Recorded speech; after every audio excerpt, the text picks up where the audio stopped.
जय हिंद बच्चों। आज हम लोग वही अपनी प्रश्नावली 7.1 में से कोऑर्डिनेट ज्योमेट्री निर्देशांक ज्यामिति में से और हमने कुछ प्रश्न लिए हैं जो इम्पोर्टेंट प्रश्न हमको लग रहे हैं, इसको लगाने का प्रयास करते हैं।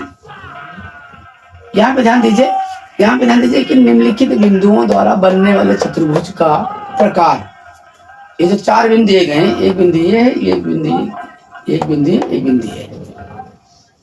यदि कोई है, अगर इन चारों बिंदुओं से कोई भी चतुर्भुज बन रहा है तो आपको उसको लिखना है कौन सा चतुर्भुज बन रहा है। अपने उत्तर के लिए आप कारण भी देना है आपको। तो सबसे पहले तो क्या काम करेंगे, इन चारों बिंदुओं के बीच की निकाल लेंगे, हम दूरी निकाल लेंगे।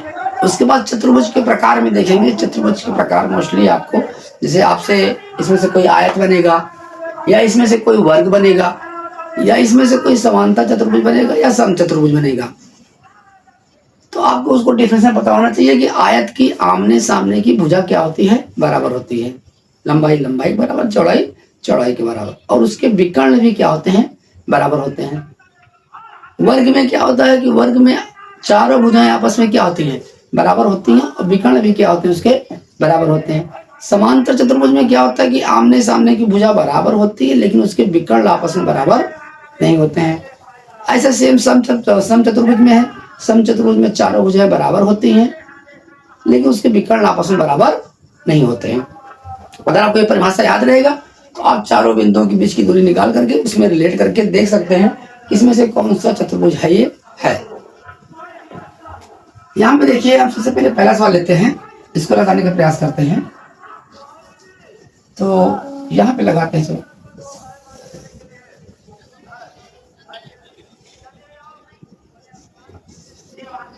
जैसे यहाँ पे हम ले रहे हैं पहला सवाल है, तो पहली बात तो इसको हम ना समझने के लिए इसको हम एक चित्र के माध्यम से समझ लेते हैं।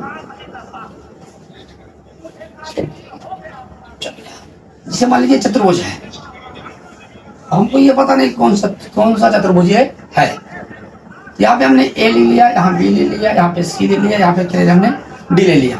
अब इसे यहाँ पे ए का निशान कितना है, ए का है -1 -2।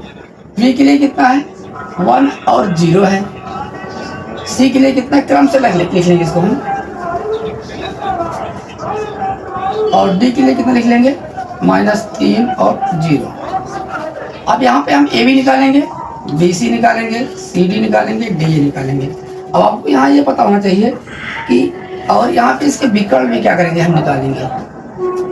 हम इसको यहाँ पे हम ए सी भी निकालेंगे और बी डी भी निकालेंगे, मतलब चारों भुजाएं निकालेंगे और साथ में उसका हम विकर्ण भी निकालेंगे। अब आपको यहाँ कुछ ये समझना है कि इसे आयत रहेगा। आयत रहेगा ना, तो आमने सामने की भुजा क्या रहेगी, इसकी बराबर रहेगी, मतलब लंबाई लंबाई के बराबर, चौड़ाई चौड़ाई के बराबर, और इसके विकर्ण भी क्या रहेंगे, आपस में बराबर रहेंगे।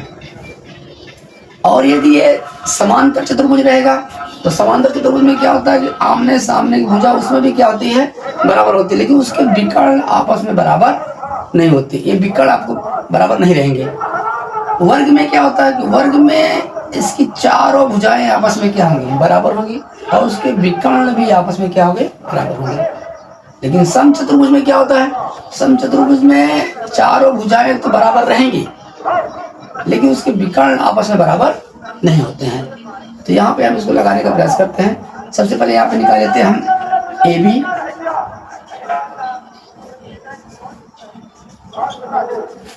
ये भी देखिए ध्यान से, हमारा यहाँ से यहाँ तक की दूरी है, तो यहाँ से एक में से क्या घटाएंगे, -1, क्या हो जाएगा, √1, और यहाँ -1 है, क्या बन जाएगा, +1, और 0 में से -2 करेंगे, 0 + 2, ये हो जाएगा आपका 1 1 2 का स्क्वायर, 0 + 2 2 2 का स्क्वायर। ये भी कितना हो गया, ये 4, ये भी कितना हो गया, 4 4 4 कितना आ गया, √8 आ गया। चलिए, ये ए बी की वैल्यू हो गई। अब इसी क्रम में हम बी सी की कर लेते हैं, तो आपका हो जाएगा -1 -1 2 -0, तो ये हो जाएगा आपका -1 कितना हो जाएगा, -2 का स्क्वायर ये हो जाएगा 2 का स्क्वायर, ये कितना हो गया 4, ये कितना हो गया 4, कितना आ गया, ये भी कितना आ गया √8 आ गया। इसी क्रम में हम सी डी निकाल लेते हैं। सी डी वैल्यू क्या हो जाएगी, -3 + 1, और ये हो जाएगा आपका 0 - 2,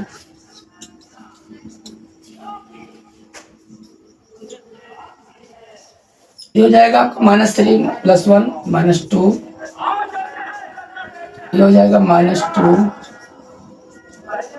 ये कितना हो गया 4 कितना हो गया, ये भी 8 हो गया। इसी क्रम में हम डी ए निकाल लेते हैं।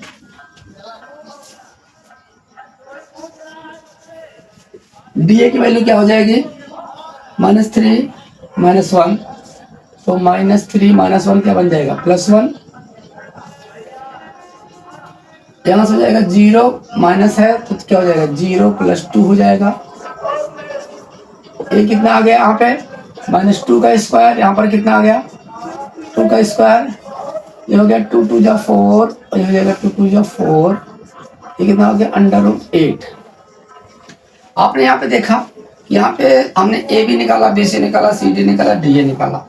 यहाँ पे चारों भुजावारी के आगे सेम आ गए। देखो ए बी का मान, बी सी का मान, सी डी का मान, डी ए का मान, चारों भुजावारी के आगे सेम आ गए। अब यहाँ पे हमको इसके विकर्ण निकाल लेने हैं। विकर्ण में क्या है, यहाँ पे ए सी है, यहाँ पे क्या है बी डी है। तो ए सी कितना हो जाएगा ए सी -1, और ये क्या बन जाएगा -1 + 1, ये बन जाएगा -2 का स्क्वायर, ये हो गया आपका, ये हो गया 0।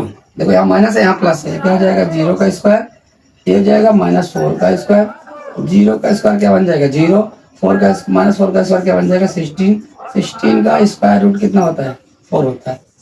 ए सी का मान कितना आ गया, ए सी का मान हो गया 4। इसी क्रम में हम निकाल लेते हैं बी डी।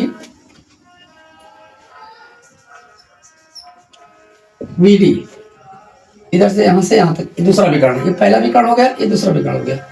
तो यहाँ पे बी डी के लिए क्या हो जाएगा -3 - 1 का स्क्वायर, और 0 0 0 0 है तो कोई 0 में से 0 ही हो जाएगा। ये पूरा सीधा प्लस यहाँ से हट जाएगा, 0 में से 0, 0 का स्क्वायर क्या बन जाएगा 0 हो जाएगा। 0 मतलब कुछ नहीं, ठीक है। अगर 0 कहीं ऐड करते हैं या सब्ट्रैक्ट करते हैं या जोड़ते हैं या घटाते हैं तो उसके मान में कोई प्रभाव नहीं पड़ता है। यहाँ हो जाएगा -3 - 1, ये हो जाएगा -4,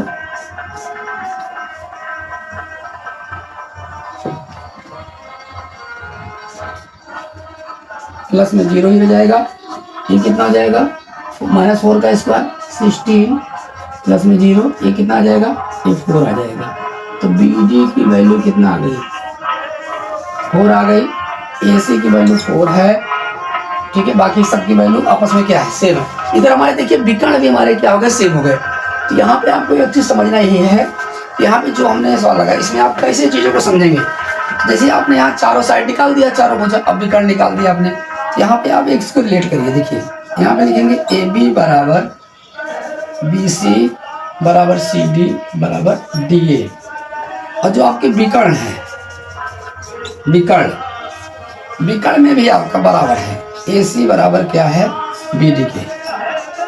देखो ये चारों भुजा बराबर हो गई आपकी, ये भुजा है चारों भुजा आपस में क्या है बराबर है। आपको पता है चारों भुजा बराबर होती है तो वर्ग भी होता है और समचतुर्भुज भी होता है, वर्ग भी होता है और समचतुर्भुज भी होता है। समचतुर्भुज की भी चारों भुजा बराबर होती है। तो जब तक आप विकर्ण को नहीं निकालोगे तब तक आपको क्लियर नहीं होगा कि समचतुर्भुज है कि वर्ग है। विकर्ण निकालने से क्लियर हो जाएगा कि समचतुर्भुज है कि वर्ग है। अगर ये चारों भुजा बराबर है और ये विकर्ण भी बराबर है तो कह देंगे कि ये क्या है, या ये क्या है, यह एक वर्ग है। कैसा है वर्ग है। अगर ये विकर्ण बराबर नहीं आया होता हम कह देते कि ये समचतुर्भुज है। क्या चीज है ये समचतुर्भुज है। ऐसे सेम होता है आयत और समांतर चतुर्भुज में। अगर आयत में भी आमने सामने की भुजा बराबर होगी, समांतर चतुर्भुज में भी आमने सामने की भुजा बराबर होगी। बस फर्क कितना है कि आयत वाले में विकर्ण भी बराबर होता है और समांतर चतुर्भुज में विकर्ण बराबर नहीं होते हैं, ठीक है ना। तो यहाँ पे मैंने एक सवाल आपको लगा के दिखाया हूँ। इसी क्रम में आपको पेपर में चाहे जो सवाल पूछेगा, 4 बिंदु दिया रहेगा, पूछेगा इसमें कौन सा चतुर्भुज है, तो आपको इसी तरह चारों भुजा का मान निकालना है और साथ में उसके विकर्ण का मान निकालना है। तो आपको पता चल जाएगा कि ये चतुर्भुज किस प्रकार का है। आशा करता हूँ वीडियो आपको पसंद आई होगी। ठीक है, तो आप लोग इस यहाँ पे मैंने एक सवाल बताया हूँ, बाकी मैंने 2 सवाल छोड़ दिए हूँ। ये आपके लिए 2 सवाल मैं छोड़ के जा रहा हूँ। ये आप लोग क्या करना है, इसको लगाना, लगा करके इसको अगर हमको कमेंट बॉक्स में बताना कि आपका कौन सा चतुर्भुज आया है, और नहीं आएगा तब भी बताना, हम नेक्स्ट वीडियो में क्या करेंगे, इसको लगा देंगे।